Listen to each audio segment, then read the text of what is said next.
ಸದಸ್ಯರುಗಳ ಕಾಳಜಿಯನ್ನು ಒಂದು ಕಡೆಗೆ ಉಮಾಶ್ರೀ ಅವರು ಕೂಡ ಶ್ರೀಮತಿ ಉಮಾಶ್ರೀ ಅವರು ಹೇಳಿರ್ತಕ್ಕಂಥದ್ದು ಇದು ಒಳ್ಳೆಯದು ಅಂತ ಹೇಳಿ, ಇನ್ನೊಂದು ಕಡೆಗೆ ಮಾನ್ಯ ಚಿದಾನಂದ್ ಅವರು ಕೂಡ ಹೇಳಿರ್ತಕ್ಕಂಥದ್ದು ಇದು ಒಳ್ಳೆಯದು ಅಂತ ಹೇಳಿ ನೀವು ಒಂದು ಕಡೆಗೆ ಹೇಳ್ತಾ ಇದ್ದೀರಾ. ಆದರೆ ಎಲ್ಲೂ ಕೂಡ ಒಬ್ಬ ಶಿಕ್ಷಣ ಸಚಿವನಾಗಿ ಇವತ್ತುವರೆಗೂ ಯಾವುದೇ ಶಾಲೆ ಕ್ಲೋಸ್ ಮಾಡ್ತೀನಿ ಅಂತೇಳಿ ಎಲ್ಲೂ ಹೇಳೇ ಇಲ್ಲ. ಅಲ್ಲ, ಒಂದು ನಿಮಿಷ, ಅದಾದಾಗ ಒಳ್ಳೆ ಶಾಲೆಗೆ ಹೋಗ್ತಾರೆ ಅಂಥೇಳಿ ನೀವು ಹೇಳೋ ಅಧಿಕಾರ ನಿಮ್ಮಲ್ಲೂ ಇರೋದಿಲ್ಲ, ಯಾರಿಗೂ ಇರೋದಿಲ್ಲ. ಬಡವರು, SC ST OBC ಅವರಿಗೆ ಮಾಡ್ತಾ ಇರೋದು. ಅವ್ರು ಎಲ್ಲಿಂದ ಹೆಂಗೆ ಬರ್ತಾರೆ ಅನ್ನೋದು ಒಂದು ಪ್ರಶ್ನೆ. ಅವರಿಗೆ ಟ್ರಾನ್ಸ್ಪೋರ್ಟೇಷನ್ನು ಕೂಡ ನಾವೇ ಫ್ರೀಯಾಗಿ ಕೊಡ್ತಾ ಇದ್ದೀವಿ ಎಲ್ಲ KPS ಶಾಲೆಯಲ್ಲಿ. ತಾವು ಹೇಳಿದ್ರಿ 6ನೇ ಕ್ಲಾಸಿಂದ ನೀವು ಮಾಡಿ ಅಂತ ಹೇಳಿ.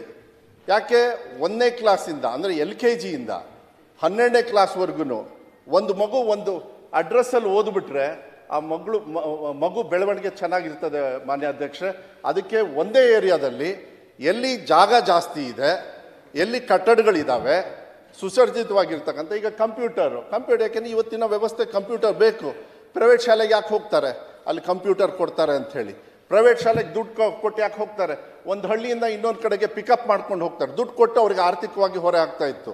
ಇದನ್ನೆಲ್ಲ ನೋಡಿ ನಾವು ಕರೆಕ್ಟಾಗಿ ನೋಡಿ, ನಾನು ವೈಯಕ್ತಿಕವಾಗಿ ನೋಡಿ ಸೋಷಿಯಲ್ ಮೀಡಿಯಾದಲ್ಲಿ ನೋಡಿಬಿಟ್ಟು ನೀವು ಉತ್ತರವನ್ನು ನಂಗೆ ಹೇಳಕ್ಕೆ ಹೋಗ್ಬಿಟ್ಟು, ನಾನೇನಾದ್ರು ಹೇಳಿದರೆ ಅದನ್ನು ಮಾಧ್ಯಮದಲ್ಲಿ ಮಾಡ್ತಾ ಇದ್ದಾರೆ.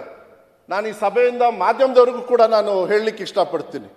ಸೋಷಿಯಲ್ ಮೀಡಿಯಾ ಅನ್ನೋದು ನಮ್ಮ ಸಮಾಜನ ಫಸ್ಟ್ ಹಾಳು ಮಾಡ್ತಾ ಇರೋದು ಸೋಷಿಯಲ್ ಮೀಡಿಯಾ. ಕನ್ನಡ ಮೀಡಿಯಂ ಎಲ್ಲಿ ಕ್ಲೋಸ್ ಮಾಡ್ತೀನಿ ಅಂತ ಹೇಳಿದ್ದೀನಿ ನಾನು. ಇದೇ ನಮ್ಮ ಸರ್ಕಾರ 5 ವರ್ಷಕ್ಕೆ ಇವತ್ತು ಅನುದಾನಿತ ಶಾಲೆಯಲ್ಲಿ ಶಿಕ್ಷಕರ ನೇಮಕಾತಿಯನ್ನು ಸ್ಪೀಡಪ್ ಮಾಡಿರ್ತಕ್ಕಂಥದ್ದು ಇದೇ ನಮ್ಮ ಸಿದ್ದರಾಮಯ್ಯ ಅವ್ರ ಸರ್ಕಾರ ಅನ್ನೋದನ್ನ ನೀವು ನೆನ್ಪಿಟ್ಕೊಳ್ಬೇಕಾಗುತ್ತೆ. ನೀವು ಮಾಡಿಲ್ಲ ಅಂತ ನಾನು ಅದನ್ನ ದ್ವೇಷ ಮಾಡೋದಿಲ್ಲ. ನಮಗೆ ಅವಕಾಶ ಸಿಕ್ಕಿದೆ, ಕನ್ನಡದ ಬಗ್ಗೆ ನಮಗೆ ಪ್ರೀತಿ ನನಗೆ ಗೊತ್ತಿದೆ. ಸರ್, ಒಬ್ಬ ಮಗು ಇದ್ರೇನು ಕೂಡ ಒಂದು ಟೀಚರ್ ಕಡ್ಡಾಯವಾಗಿರ್ತಾರೆ, ಒಳ್ಳೆ ಬಿಲ್ಡಿಂಗ್ ಇರುತ್ತೆ, ಮಿಡ್ ಡೇ ಮೀಲ್ಸಿಗೂ ಕೂಡ ಒಂದು ವ್ಯವಸ್ಥೆ ಆಯಾ ಯಾರ್ಯಾರು ಇರಬೇಕು ಅದು ಕಡ್ಡಾಯವಾಗಿರ್ತಾರೆ. ನಮ್ಮ ಸರ್ಕಾರ ಯಾವುದೇ ಕಾರಣಕ್ಕೂ 46,000 ಅಲ್ಲ, ಇನ್ನೂ ಜಾಸ್ತಿ ಏನಾದ್ರು ನಿಮಗೆ ಶಾಲೆಯಲ್ಲಿ ಮಕ್ಕಳು ಬರ್ತಾರೆ ಅಂತ ಹೇಳಿದರೆ ಹೇಳಿ, ಹೊಸದಾಗಿ ನಾನು ಓಪನ್ ಮಾಡ್ತೀನಿ. ಆದರೆ 12,000 ಮಕ್ಕಳು, ಯಾಕೆಂದರೆ 12,000 ಮಕ್ಕಳು 1,200 ಮಕ್ಕಳು ಒಂದೇ ವ್ಯವಸ್ಥೆಯಲ್ಲಿ ಓದಿದಾಗ ಅವ್ರ ಕ್ವಾಲಿಟಿ ಚೆನ್ನಾಗಿ ಬರ್ತದೆ. ದ್ವಿಭಾಷಾ ಇಟ್ಟಿದ್ದೀವಿ ನಾವು. ನೀವು ಹೇಳಿದ ಕನ್ನಡ ಶಾಲೆ ಕ್ಲೋಸ್, ಯಾರು ಹೇಳಿದ್ದು ಕನ್ನಡ ಶಾಲೆ ಕ್ಲೋಸ್ ಮಾಡ್ತಾರೆ ಅಂತ? ನಾವು ಯಾವುದೇ ಕಾರಣಕ್ಕೂ ಕನ್ನಡ ಶಾಲೆ ಕ್ಲೋಸ್ ಮಾಡ್ತಕ್ಕಂಥದ್ದಿಲ್ಲ. ನಮ್ಮ ರಕ್ತದಲ್ಲಿ ಕನ್ನಡ ಇದೆ, ಭವಿಷ್ಯ ಎಲ್ಲಿದೆ ಅಂಥೇಳಿ ಮಕ್ಕಳನ್ನು ದಯವಿಟ್ಟು ನೀವು ಯೋಚನೆ ಮಾಡಬೇಕಾಗುತ್ತೆ. ಇವತ್ತು ಬೇರೆ ಬೇರೆ ಸಂದರ್ಭದಲ್ಲಿ ನಾನು ಅದನ್ನ ಬೇರೆ ಸಂದರ್ಭದಲ್ಲಿ ನಾನು ಚರ್ಚೆ ಮಾಧ್ಯಮದಲ್ಲಿ ನಾನು ಎಷ್ಟೊಂದು ಸತಿ ಹೇಳಿದ್ದೀನಿ. ನಾನು ಮನಸ್ಸಿಗೆ ನೋವಾಗುತ್ತೆ ಅಧ್ಯಕ್ಷರೇ. ಯಾವುದೇ ಕಾರಣಕ್ಕೂ ನಾನು ಹೇಳದೇ ಇರ್ತಕ್ಕಂಥದ್ದು ಉತ್ತರ ಕೊಡ್ತಕ್ಕಂಥದ್ದನ್ನು ಇಲ್ಲ ಅಂತ ಪ್ರಶ್ನೆ ಸದಸ್ಯರ ತಲೆಗೆ ಹೋಗ್ತಾ ಇದೆ ಅಂತ ಹೇಳಿದರೆ ಕಾರಣ ನಾನಲ್ಲ. ನಾನು ಕ್ಲೋಸ್ ಮಾಡ್ತಕ್ಕಂಥ ಪರಿಸ್ಥಿತಿನೂ ಇಲ್ಲ. ಹಣ ವ್ಯವಸ್ಥೆ ಎಲ್ಲಿ ಅಂತ ಹೇಳಿದ್ರಿ. ನಾವು ಘೋಷಣೆ ಮಾಡಿದ್ದು 500 ಶಾಲೆ. ಆದರೆ ಇವತ್ತು ನನಗೆ ಭಾಳ ಸಂತೋಷ ಇದೆ, ಹೆಮ್ಮೆ ಇದೆ. ಯಾಕೆಂದರೆ 2018ರಲ್ಲಿ ಶುರುವಾಗಿದ್ದು KPS. ನಿಮ್ಮ ತಲೆಮನೆ ಸದಸ್ಯರು ಪೂಂಜಾ ಅವರು ಇರ್ಬೋದು, ನಿಮ್ಮ ಸುನೀಲ್ ಅವರು ಇರ್ಬೋದು, ಶಿವಲಿಂಗೇಗೌಡರು ನಮ್ಮ ಕಡೆಯವರು, JDS ಸದಸ್ಯರು, ಅವರೆಲ್ಲರೂ ಏನಂದ್ರು ಗೊತ್ತಾ ಸರ್? ಚಿಕ್ಕ ಶಾಲೆನ ಮರ್ಜ್ ಮಾಡಿ ಕ್ಲೋಸ್ ಮಾಡಿ ಅಂದರು.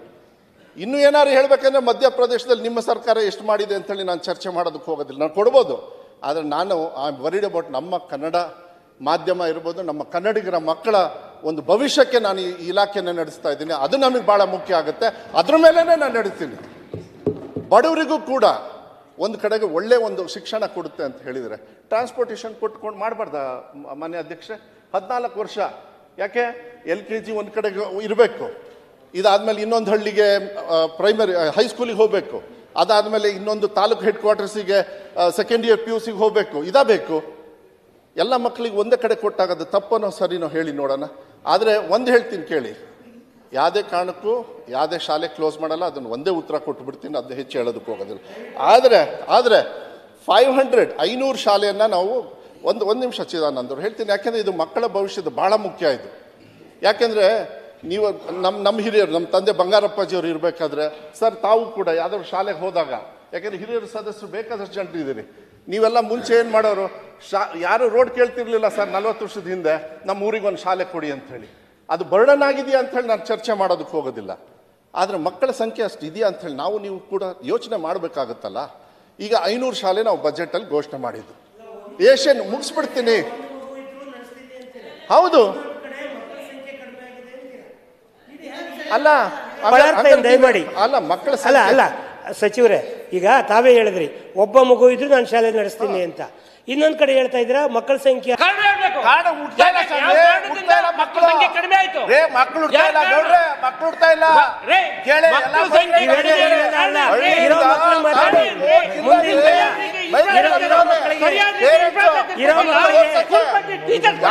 ಸರ್ಕಾರ ಸಾಲ ಮಾತಾಡ್ತಿದ್ರಿ,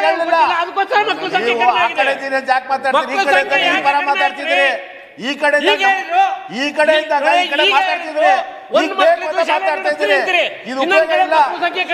ಮಾತಾಡ್ತಿದ್ರಿ, ಮುಚ್ಚಬೇಕಾಗಿಲ್ಲ.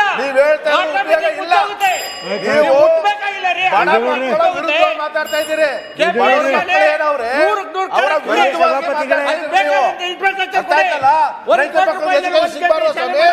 ಕೂಲಿ ಕಾರ್ಮಿಕ ಮಕ್ಕಳು ಎಜುಕೇಶನ್ ಸಿಗಬಾರ್ದಾ? ಗುಣಮಟ್ಟದ ಶಿಕ್ಷಣ ಸಿಗಬಾರ್ದಾ? ದಯಮಾಡಿ ನನಗೆ ಅವಕಾಶ ಮಾಡಿಕೊಡಿ. ದಯಮಾಡಿ, ಇದು ಬಹಳ ಗಂಭೀರವಾದ ಪ್ರಶ್ನೆ, ಒಳ್ಳೆ ಚರ್ಚೆ ನಡೀತಾ ಇದೆ. ಶಾಲೆಗಳು ಶುರುವಾಗಿದ್ದು ಇದೇ ಸಂದರ್ಭದಲ್ಲಿ ಸಂದರ್ಭದಲ್ಲಿ ಇಲ್ಲೇ ಕೆಪಿಎಸ್ ಶಾಲೆಗಳು ಪ್ರಾರಂಭ ಮಾಡ್ತೀವಿ ಅಂತ ಘೋಷಣೆ ಮಾಡಿದ್ರು. ಈಗಿನ ನೀವೇ ಹೇಳಿರಿ, ಅನುದಾನ ಶಾಲೆಗೆ ನೀವೇ ಇದೇ ಸದನದಲ್ಲಿ ಈ ಕುರ್ಚಿಯಲ್ಲಿ ಕೂತು ಹೇಳಿದಿರಿ, ನಾವು ನಾಳೆ ಬೆಳಿಗ್ಗೆ 4th May will going to full fledge teachers ಕೊಡ್ತೀವಿ ಅಂತ. ಇವತ್ತರೆಗೂ ಕೊಡಕ್ಕಾಗಿಲ್ಲ. ಏನ್ ಆ ಪ್ರೋಸೆಸ್ ನಡೀತಾ ಇದೆ ಅಂತ ಅವಾಗಲೇ ಉತ್ತರ ಕೊಡ್ಲಿಲ್ಲ. ನಡೀತಾ ಇದೆ, ಯಾಕೆ ಕೊಡಕ್ಕಾಗಿಲ್ಲ? ಸುಮ್ಮನೆ ಮಕ್ಕಳ ಸಂಖ್ಯೆ ಯಾಕೆ ಕಡಿಮೆ ಆಯ್ತು? ಮಕ್ಕಳ ಸಂಖ್ಯೆ ಕಡಿಮೆ ಟೀಚರ್ ಇಲ್ಲ.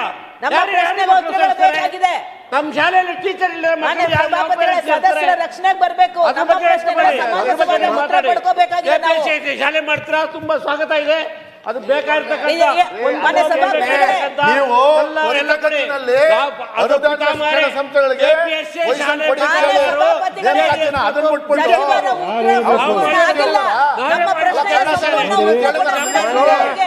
ಅಲ್ಲ,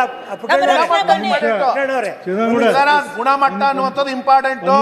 ನಿಮ್ಮ ಮಕ್ಕಳು ನಮ್ಮ ಮಕ್ಕಳೆಲ್ಲ ಸಿಬಿಎಸ್ ಶಾಲೆಗಳು ಓದ್ತಾವ್ರೆ, ಬಡವ್ರ ಮಕ್ಕಳು ಓದ್ತಾರಲ್ಲ,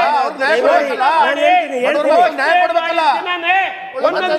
ಶಾಲೆಗೆ ಎಷ್ಟೆಷ್ಟು 10 ಕೋಟಿ ಬೇಕು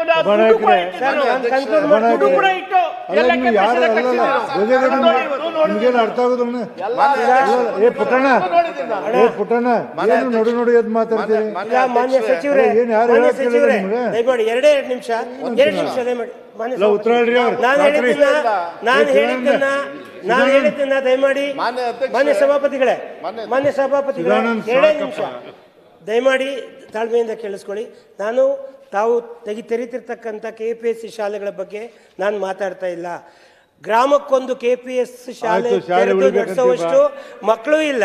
ಗ್ರಾಮಕ್ಕೊಂದು KPS ಶಾಲೆ ತೆರೆಯೋ ಶಕ್ತಿ ಸರ್ಕಾರಕ್ಕೂ ಇಲ್ಲ. ಅದಕ್ಕೆ ಬದಲಾಗಿ ಪಂಚಾಯತಿಗೊಂದು ಒಪ್ಕೋತೀನಿ ನಾನು, ನನ್ನ ಸಣ್ಣ ಬದಲಾವಣೆಯೊಂದಿಗೆ.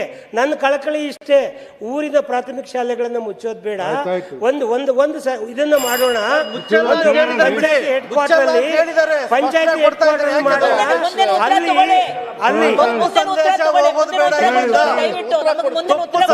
ಹೋಗೋದು ಬೇಡ. ಯಾವುದೇ ಸರ್ಕಾರಿ ಶಾಲೆ ಮುಚ್ಚಲ್ಲ ಅಂತ ಹೇಳಿದರೆ ದಯಮಾಡಿ ತಪ್ಪು ಸಂದೇಶ ಹೇಳ್ಬೇಕಾ? ಇವತ್ತು ಮಂಡ್ಯ ಜಿಲ್ಲೆಯಲ್ಲಿ ಹೋರಾಟ ನಡೀತಾ ಇದೆ. ಸ್ಕೂಲ್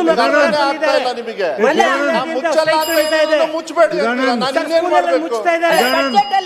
ನಿಮ್ಮ PEOಗಳು ಹೇಳಿದ್ದಾರೆ, ಸಭಾಪತಿಗಳೇ, PEOಗಳಾಗಿ ಇನ್ಸ್ಟ್ರಕ್ಷನ್ ಕೊಟ್ಟಿದ್ದಾರೆ.